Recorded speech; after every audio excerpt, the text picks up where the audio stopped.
როცა ზიარება გინდა, შენ სულ უნდა გქონდეს, რომ ღვთისნებით იცხოვრო. რატო გეუბნებით ამას, იმიტომ რომ ხანდახან გეუბნებ, რომ თურმე ადამიანი აღსარებაში არ ყოფილა გუცველი. რატო? იმიტომ რომ ზიარებული იყო, ზოგს მშობლის მიტოვება უნდა, ზოგს ხუდობის არ უნდა და ზიარება, იმიტომ რომ შობა, ნადგომა, ან იმიტომ რომ დასასწაულია, ან იმიტომ რომ მონათეში ცხოვრობს. მაგრამ როგორც გითხარით, არის საკუნებლად და დასაჯილად. მაგრამ მეორე უკიდურესობა აქვს, ზოგი იმიტომ არის ზიარება, რომ გონია რომ ცოდვილია და ესეთი ცოდვებია აქვს, რომ ზიარება არ შეიძლება, მაგრამ ჩვენი სწავლებით არ არსებობს ცოდვა, რომელიც ღმერთის სიყვარულს გადასცემს. თავარია შემიიღო გადაწყვეტილება, რომ დარჩენილი ცხოვრების წლები, დღეები იცხოვრო ღვთისნებით. ესაა მთავარი ზიარების დროს. და ამას ხედავ პრაქტიკულად, შეამაგროთ ხვედათქმელის და მოძღვაირო ვარ. ხშირია განგონებები, უგუნებელი სცენების, აღსარება ზიარებით, ხშირია შემთხვევები, შვიდის ეთიცხებით, ექიმებიდან ჩამოწერილი ფერზე დამდგანა რეანიმაციაში, მაგრამ არის შემთხვევები, რომ აზიარება ადამიანს და ღმერთს მიყავს, აი ხშირად მიყავს დორიელი ნინოს მაგალითი. იცოდა უკვე რომ ღმერთი წაიყვანდა ამ დროს ამშვიდებდა თავის მეუღლეს, თავის შვილებს. რომ უგეშინიათო, ესე იგი მას კი არ წმენა. ჩვენ არაბის არ უნდა გვეშინოდეს გარდაცვალებასაც კი თვითონ ქართულ სიტყვაში კი სიკვდილი კი არა გარდაცვალება და არის. გარდაცვალება ერთი მდგომარეობიდან მეორეში სახარებაში წერია რომ მარტო ღმერთის გეშინოდეს. და თუ ღმერთის რას იჯავს, ეს ზოგადად რატომ უნდა მეშინოდეს ღმერთის?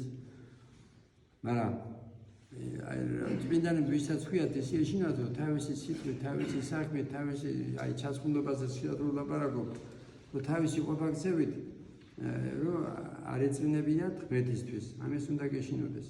და ამ დროს ჩვენ ახლა ჩვენ ცხოვრებას რო დავაკვირდეთ, ანუ როგორ ვაშავებთ, ხშირად მომყავს ჩასწუნდობის მაგალითი ზოგი მრევლია და არასოდეს. რაც უნდა მოვიდო მოხამდელი რო ვარ, ხან გაბრაზები, ხან შეიძლება განკითხვაში ჩავარდე, აი წინამძღვარი რო ვარ, ხანდახან შეიძლება უხეშად მოვიქცე მორჩილს ამ ბერს.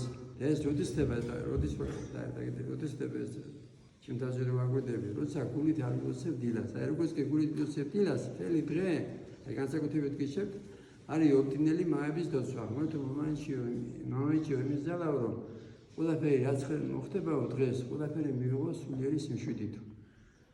რაცა უნდა თხოვ ადამიანური ძალებით, რასაც ითხოვს უფალი. თუ ქრისტიანები ვართ, მტერის გიყვართ, ეს შეუძლებელია.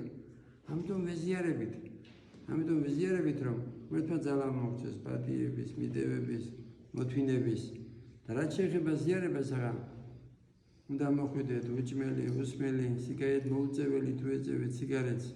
წინა დღეს უნდა წაიკითხო ზიარების ნალოცვები და ესწრებიან საღამოს ლოცვას, მაგრამ ეს წესები აი ზოგიერთი ახლა არის მოძღვარი თბილისში, რომ ესე იგი თუ ადამიანს აღსარება უნდა მერე მოდი და მე რამდენს ვთქვი აღსარებაში რომ ასე რომ მითხრაო, მერე ვაწელი არ მოსულა იმასთან. აღსარება რა არის? აღსარება არის სულის მოთხოვნილება, სინდისი ღვთისმა და როცა უნდა ადამიანს იმ დროს თუ არ მიიღეს, შეიძლება მერე ესე იგი ასე დარჩეს ესე იგი მოქმედების თავისუფლება და ეს ეშმაკი კიდე ატყუებს ადამიანს, განკითხვაში აგდებს, მოზრვის მერე და ახალ მიდის. ან იმიტომ რომ გაუშვედა ახლა თუ უხშედ მოიცევი, თუ ისე არ მოიცევი, მაგრამ უნდა ვიცოდეთ, რომ რატომ მივდივართ ეკლესიაში. შუზა ვეზიარებით, უდას კი არ ვეზიარებით ღმერთსა. შვიდის ეთიცხებით, მდელი კი არ გონა, ყველას უნდა რომ მაინც მე მივიდე. არაფერი მნიშვნელობა არ აქვს, რომელი მდელი შეატარებს შვიდის ეთიცხებას. რომელი მდელი გაზიარებს. საიდუმლოები ხდება ღვთისგან, ზოგი მონათეში ცხოვრობს, შეიძლება 15 წელი ცხოვრდეს და განკურნებული არ იყოს, იმიტომ რომ მთავარი არ ესმის.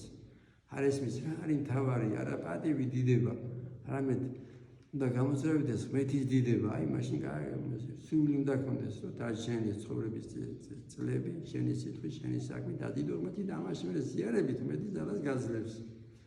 ჩვენთან არის ღმერთი.